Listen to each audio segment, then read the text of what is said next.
Good morning. Excuse me while I just figure out there's my clock. Awesome.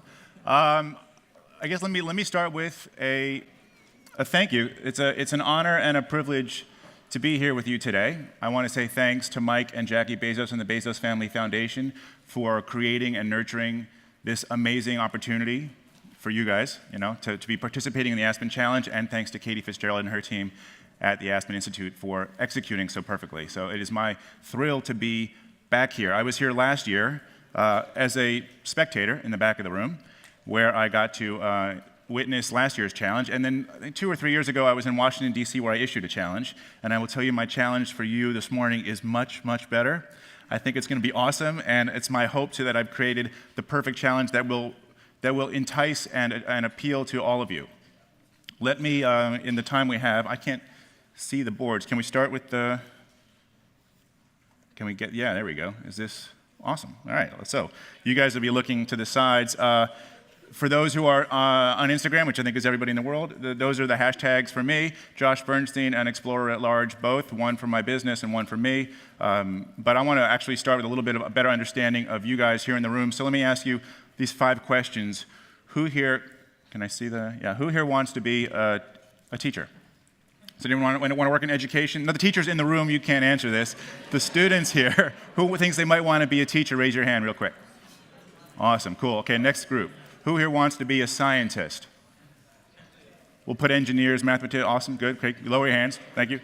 Who here wants to be a community leader, activist, even politician? Some more hands in the room, awesome, thank you. Sorry, we're having some technical difficulties here, huh?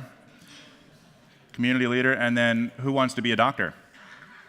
Medical profession, healthcare worker, you can be nurse practitioner. Okay, some healers in the room. And finally, who here wants to be a hero? I mean, that's a bit of a cheat, but if you're not putting your hand up, I got to wonder what you're doing at the Aspen Challenge this morning, because the world needs some heroes, and you guys are my best bets. So, thank you for that brief exercise, but I want to do something a little different. I think when I was serious when I said I think I created the perfect challenge, because I've created a challenge that it's complex, like the issue we're going to discuss, and I want to walk you through it so you understand it completely, because my hope is you will, of course, accept my challenge. I take this very personally. I want you to take my challenge on. So I'm going to walk you through it. I'm not issuing you the challenge yet, okay? I'm going to do that at the end of my talk, but I am going to walk you through it. So let's put my challenge up real quick. And I will, yeah, here we go. Is it coming? Is it coming? And there it is. Okay. So it says, and like I said, it's complicated, so we're going to go through it. I challenge you to educate your community about the factors contributing to climate change and increase community awareness, action, and involvement to improve the health of the urban environment. Now, I wrote that, and I know it's complicated. What did I just say? I don't know. Let's go through this line by line, because this will appeal to each of those 4 groups, plus the heroes. So let's go through the first line there. I challenge you to educate your community. For the teachers in the room, when it comes to climate change, there is a lot to study, there's a lot for you to learn, and then, most important for education, a lot for you to transfer to your friends, your family, and your community. Climate change is a real issue, and you need to get on board as an educator to be responsible personally and collectively. For those who said they want to be scientists, the next part, right? I challenge you to educate your community about the factors contributing to climate change. There is a significant body of knowledge and science, data, and statistics. If you're a geek and you like to go deep into historical records of weather patterns and you want to use terminology like the anthropomorphic creation of hydrocarbons in the troposphere, this challenge is for you, because you can go deep into climate change as a scientist and be fulfilled.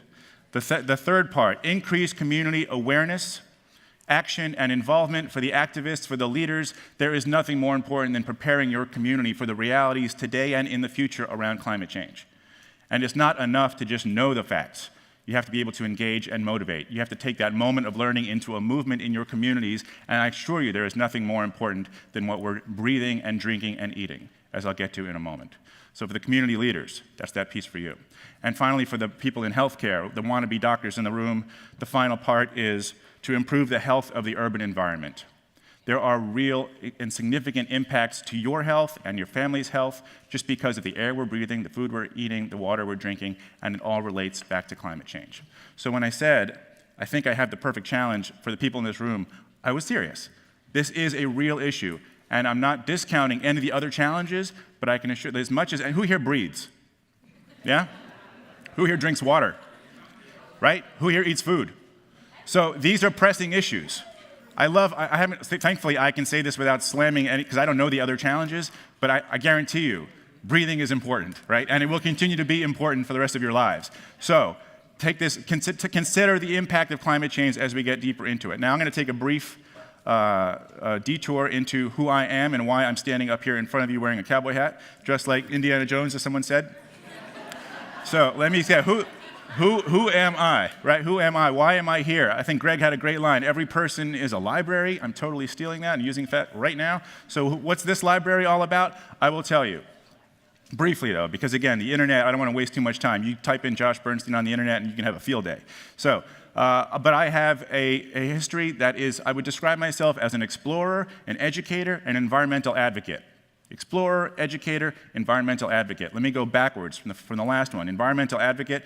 My career for 25 years was at this survival school out in southern Utah called BOSS, the Boulder Outdoor Survival School. Founded in 1968, it is considered by some the oldest, largest, and most prestigious wilderness survival school in the world. I worked my way up from student to apprentice to instructor to marketing director and then CEO for 17 years before selling the company 3 years ago to move on to this next endeavor called Explorer at Large. But if you have been to southern Utah, if you've seen pictures like this in southern Utah, it is a beautiful, stark desert landscape. The Grand Staircase Escalante National Monument, here in this case, the Circle Cliffs, these are places where you have no option but to engage deeply with the wilderness. And I know some of you are saying, Josh, I'm here in Philly. Like, what do I have to say from the West in Utah? I grew up in New York City, Manhattan. And I still fell in love with the West on my first trip, and I just kept going. And I was older than you when I fell in love with that. So that whole pathway still lies in front of you. But let me just walk you through BOSS quickly because it is important for the environmental advocacy piece. We don't bring a lot of gear on our trips. Our do not bring list is longer than our bring list. No backpacks, no stoves, no tents, no sleeping bags, no flashlights, no matches, no toilet paper. Huh? What? And people pay for this? Yes, they do. People will go up to a month in the wilderness with us in order to engage with the earth on its terms and to learn how indigenous people survived with low impact. So I can teach you how to, everyone can make fire with a match, I hope, or with a lighter. But how do you make fire using a bow drill set, as seen here, where you have a cow rib and 2 pieces of sagebrush and a knuckle from a deer, and you can rub sticks together, and friction, you rub your hands enough, you make heat. You do it the right way. Who's made fire by friction? Yeah, the Boy Scouts in the room. Girl Scouts, anyone else? I will tell you, it is an amazing and empowering experience. It is a profoundly life-changing experience. All right, let's bring it down. It is a profoundly life-changing experience to create fire. But beyond what we're teaching about how to make fire on the trail and blowing embers into smoke, there is also being able to make shelter from the wilderness, from the debris on the forest floor, being able to navigate a landscape without technology, which is pretty hard these days, right? To get away from your phones and social media and the pressures that they give you access to. So the environmental advocacy that I preach, my position is I have walked lightly on the land and I've seen our impact, and I will tell you that our society today, our foundation is not necessarily sustainable.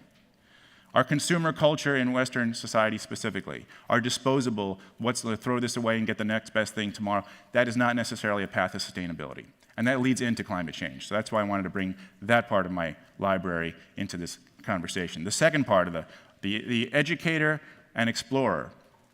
So as Greg said, I was a History Channel host for 3 years, having a show called Digging for the Truth. In Adventure Archaeology series, I wore this hat. So if it looks familiar, that might be why. Although granted, you guys are young enough that you may not remember this series at all. The teachers, perhaps. And then I went from the History Channel to Discovery Channel for another 2 years on a series called Into the Unknown. So here are the two, there you go, the posters and billboards that at one point were here in Philly. There were billboards on the buses here. So between these two, really quick, right, explorer, educator, I have been fortunate enough to travel the world on someone else's dime and see some amazing wonders. From the Amazon to the Alps to the Arctic, I have communed with tribal sheikhs in Yemen and chiefs in the Amazon. I have explored the mysteries of Stonehenge and gone into the Arctic to look at the issues around Arctic climate change and the disappearance of summer ice. I have shot bows on horseback in Mongolia and explored the mysteries of Machu Picchu. I've lived with small alleged cannibals in Papua New Guinea on a quest to understand the mummification process. These stories, there are 53 hours of documentaries. That's not my point to go into them today, but it is my point to tell you that my perspective is global. And when it comes to climate change, the 75 countries I've visited, the million miles I've flown or traveled by bus, bike, camel, gives me a perspective that America's lack of sustainability is not unique to this country. Our world is on a path that's not sustainable. And when it comes to global warming and climate change, it doesn't matter. There are no boundaries in the air. All the oceans flow together. So this is a global issue that I think is important for you to understand. When it comes to my challenge, we talk about the factors of climate change, right? That's that piece for the scientists. I want to make a return to our main course here because I want to give you a leg up on the landscape of climate change so you can better understand the intricacies. As an explorer, I'm interested in setting you on a path of exploration, and I also want you to succeed. So in order to help you anticipate the path ahead as you decide to take this challenge on, I'm going to give you a quick overview of what climate change is and how it affects you. And then I'm not going to tell you how to do the challenge. That's your job, right? But you will have freedom to explore that. But I want to at least I want you to understand this challenge more intimately so you can feel it out. So climate change. What is climate change? There's a lot of debate. Let me just start from the gate. If you accept this challenge, you will not be debating if climate change is real. Right? That is just a waste of your time and everyone's time, and we don't have a lot of time to waste when it comes to climate change. So you accept this challenge, you accept that climate change is real, and you're going to do something about it. How you do something about it is up to you. But do not debate, I don't think it's real because 3% of people who are paid by lobbyists say that it might not be real. We have data. If 97 people in this room said that something's happening and it's real, I'm going to go with it's real. So we're going to say the science is irrefutable, but climate change itself as a definition is a change in global regional climate patterns, in particular a change apparent from the mid to late 20th century and onwards, right, and attributed largely to the increased levels of atmospheric carbon dioxide by the use of fossil fuels, which just means, folks, it's getting hotter. Hydrocarbons in the atmosphere are trapping solar radiation, and it is contributing like the greenhouse effect to warmer weather, but it also means more erratic weather. Let's play a quick game. Is this climate change or not? Take a look at this picture. Is this climate change? No, that's not climate change. That is plastic pollution.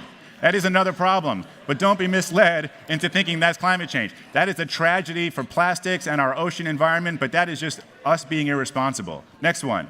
Is this climate change? Who said yes? I'm not going to call you out. No, this is not climate change either. This is overpopulation. As we move from 7.6 billion people on the planet today to 8, 9, 10 billion people, that sustainability equation becomes more and more important. But this may lead to, right? If we are like a centrifuge spinning things out of control, the more people on the planet, the more impact we're going to have, climate change becomes exacerbated. But that's not climate change. Climate change is based on data on atmospheric conditions going back to the 1880s. We can look at weather patterns here. You can see the average global surface temperature is doing what? It's rising, right? That red, that's not good. Or if you look at it visually this way, the last 5 years, it's getting hotter. We're also seeing more storms. We're seeing more floods. We're seeing more erratic weather. We're having droughts in California, floods here in the Northeast. All of this is part of climate change. If you get into the data, and like I said, for the scientists in the room, the wannabe scientists, there is no shortage of data. You will understand that carbon dioxide is the lead player in greenhouse gases. What do we breathe in? What do we breathe out? Yeah. See, this is where it relates to each individually, and we're going to come back to that in a moment. But when it comes to our effect collectively, beyond the gases of carbon dioxide or methane or nitrous oxide or the hydrofluorocarbons, which are a smaller but important part, there's also the industries that contribute to climate change. So how we actually get around, how we built our society is important, right? So we see here, if I can read that slide here, electric power, transportation, industry, agriculture, everything we've done and we've created as Western society, global civilization now, contributes in some way. This is where climate change is happening. It's in our coal production. It's happening in the cars we drive, the planes we take, the buses, our transport system.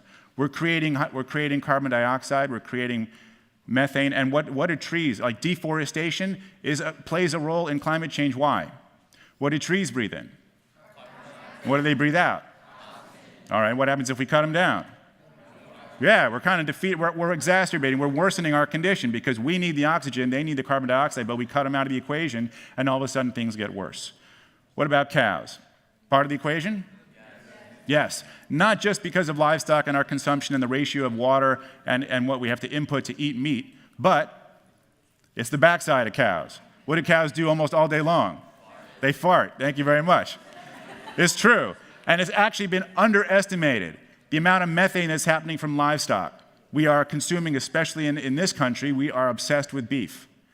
And I know there's a nice trend happening now towards vegetarianism or veganism, but we are still red-blooded American folks who want our beef and potatoes. And the cows that we have cut down forests to create grazing lands for are multiplying at a staggering rate, and they are farting all the time.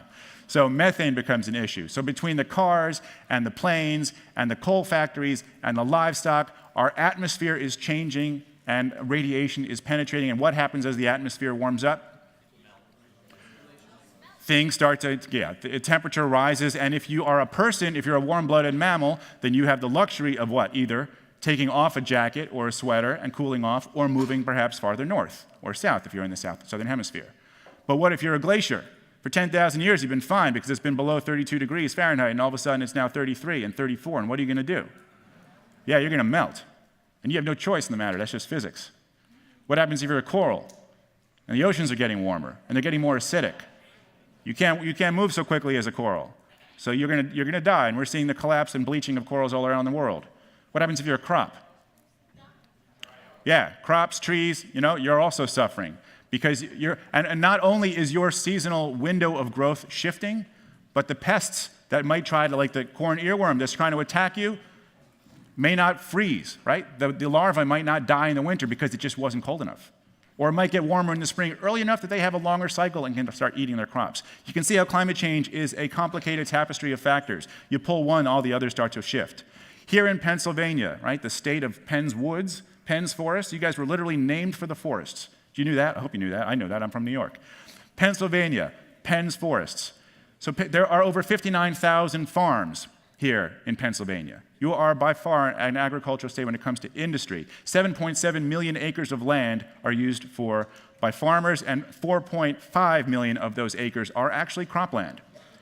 So here in the city, you might be like, what? We have that much? Yeah, you got a lot of cropland, 27% of all land in Philadelphia.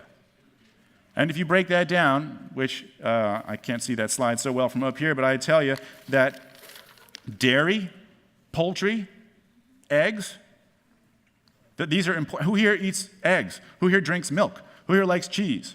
What else? I don't know about the mushrooms. That's a funny stat. But you can see that there is a huge impact locally. If climate change affects this state, much less this country affects this, you're going to see a shift in what you find at your grocery store and what ends up on your table. And then for the doctors again, the urban effects of climate change will hit you hard.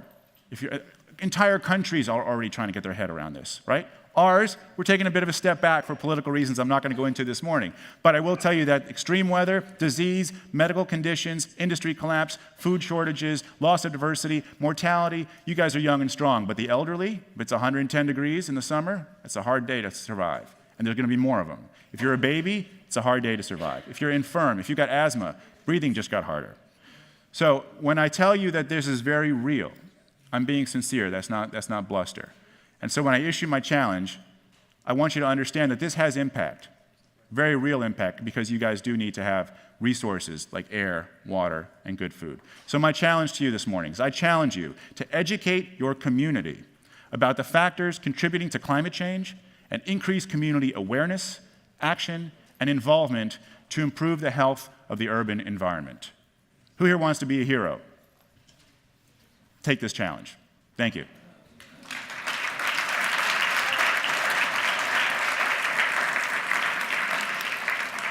Okay, so now I've been asked to, I'm going to empower the runners, the microphone runners, to keep things both on track and also so we can hear this for the people who are taping this and streaming later.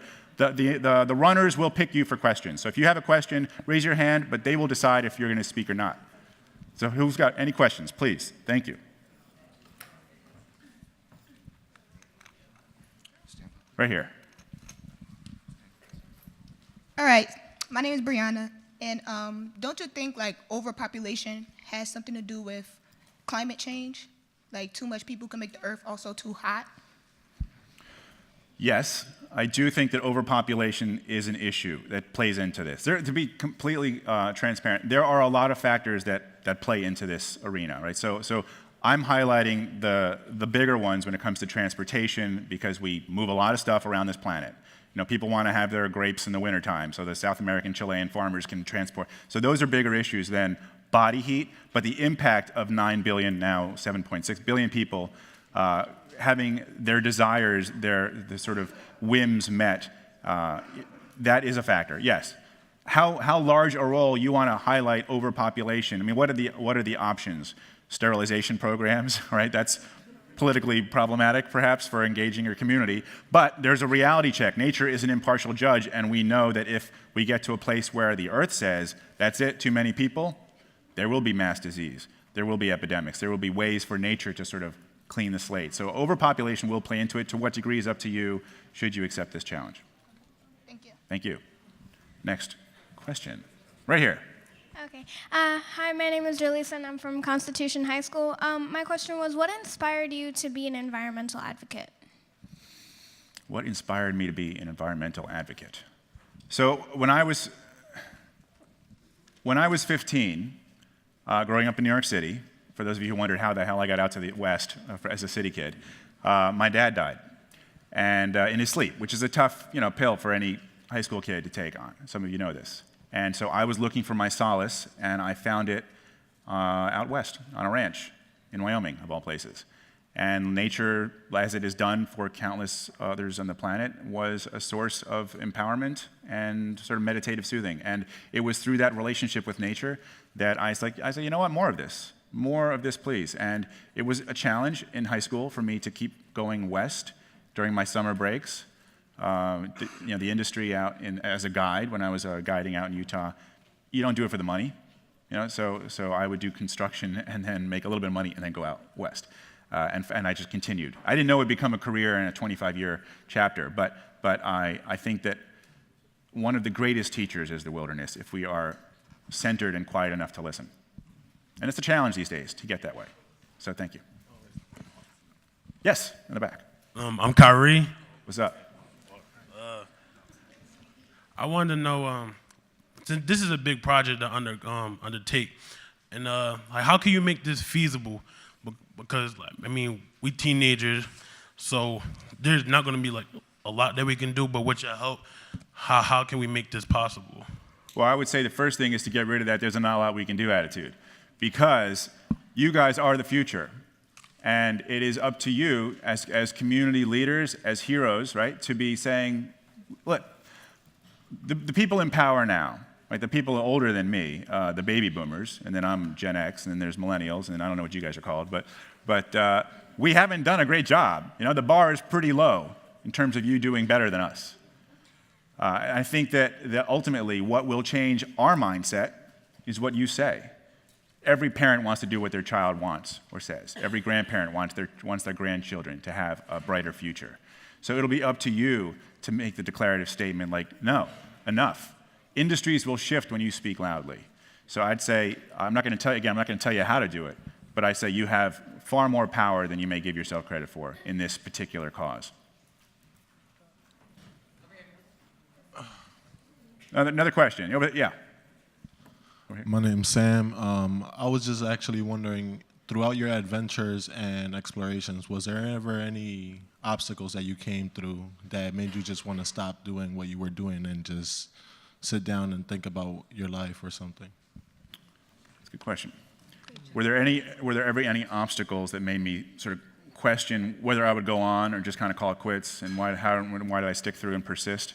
The grit that Angela Duckworth will talk about. I think that yes. Listen, my survival school is. Well, it's not my school anymore, but I'll tell you that the philosophy of the school is, our challenge was to take people out of their comfort zones. I believe that life and empowerment begins at the edge of your comfort zone, right? So it is up to you, in my case up to me, to push myself into that red zone where I would be like, God, in the moment, this sucks, right? In the moment, this is painful, this hurts, this is challenging me. But that's where growth happens. And so the memory of that, and we typically look back on those moments and go, ooh, that was worthwhile. right? I did grow from that. I didn't like it at the time. I may not even have been aware of it at the time. But I now know that that was good for me. Keeping that in mind as you're facing a challenge in any circumstance can be comforting and also enough to get you through it. At least that's my trick. And there's another trick that I use that we used to teach about on the trail. I would be prepping students for a 28-day trip, and I'd say, look, you're going to have people around you. And I don't know you yet, so this is not personal. And so I don't know. Find someone who's not as fit as you. Find someone who's not as smart as you, someone who's not as talented as you, someone who's not as blank as you, and watch them. And if they're doing it, then you can too, right? Because what excuse do you have? There are little mind games that we can play to give yourself a leg up. Another one is compare down. This was a mantra. You saw that we don't use a lot of gear. We don't use, like I said, backpacks or sleeping bags on the trail. So people be like, well, that sucks. You're going to tell me I'm going to sleep in 40-degree weather without a sleeping bag? I'd say, yeah, but you got people around you for body heat. So be grateful for that. Instead of comparing up, see what people tend to do is they compare up. Oh, I wish I had my bed. I wish I had my, for when it comes to food, I wish I had my mac and cheese. When it comes to like clothes, I wish I had my super down thermal whatever. But compare down, because that gives you another leg up in those moments of challenge. Say, I may not have my sleeping bag or my mac and cheese, but I've got my friends. I've got this blanket. I've got my willpower, and I will get through this day. Compare down is a great trick for that. Thanks. Next question. Hello, I'm Walter from Northeast High School, and I like to say that I know a big problem that we're dealing with right now is home consumption, and I feel like what can any person do at home to help prevent more of global warming happening? The average person besides recycling. Yeah, it's an excellent, this is where the rubber meets the road, is how do you bring this into your home? What steps can you take, and what significance are those steps? Does it really matter if I use a straw or not? Does it really matter if I shower for an extra minute or not? Does it really matter if I fill in the blank? There's a lot of different areas where we can have a personal influence on our consumption. And I would argue, and the data support this, that yes, it does matter incredibly. What you do, and then what your family does, and the role model and influence you have in your school, and then your community, and then in your region, and then in your country, that matters. And so I would say any small step you can take is worth it. Any small, even deciding what I do is I travel a lot, and sometimes I need coffee. Right? I admit I drink coffee, and so they give you these cardboard things that cover the cup, right? And I don't know, I've never I can hold a cup of coffee without burning my hand, but they still give me this thing. So what I do is I take it off and I put it back before I leave the counter. Or if I need to use it, I'll just put it back later and say, So that one little step, maybe it's just for my own peace of mind, but I feel like it has an impact because I'm using less. And it all begins with yourself. Thank you. I've got 2 minutes. I think I got one more question, right? Yeah, one more question. Hello, my name is Juliana. I have a question about if it's too late to actually change it, or should we be preparing for what's to come if the climate change is impossible to change, so we just prepare to make it possible for us to live in those situations? Yeah, it's a eyes wide open, good question here. Is it too late? Because the science has been around since, Al Gore was talking about this 30 years ago, and we haven't really done a lot. But I'm not a pessimist. I'd be a terrible survival instructor if I was complaining about things I had no influence for. We have what we call our circle of influence, things we can actually do in a day, and I'm an optimist. So I'd say we can, and as Teddy Roosevelt said, do your best with what you have, right? Do what you can with what you have. Act in the now. The moment of the present is all you can influence, and so you need to maintain your optimism and your goal and your sense of we will fix this. And I think things can actually shift. What they're discovering right now is, yes, the hydrocarbons are growing, but also there's a capacity issue. They can only heat up so much. So some of the science is looking a little bit better.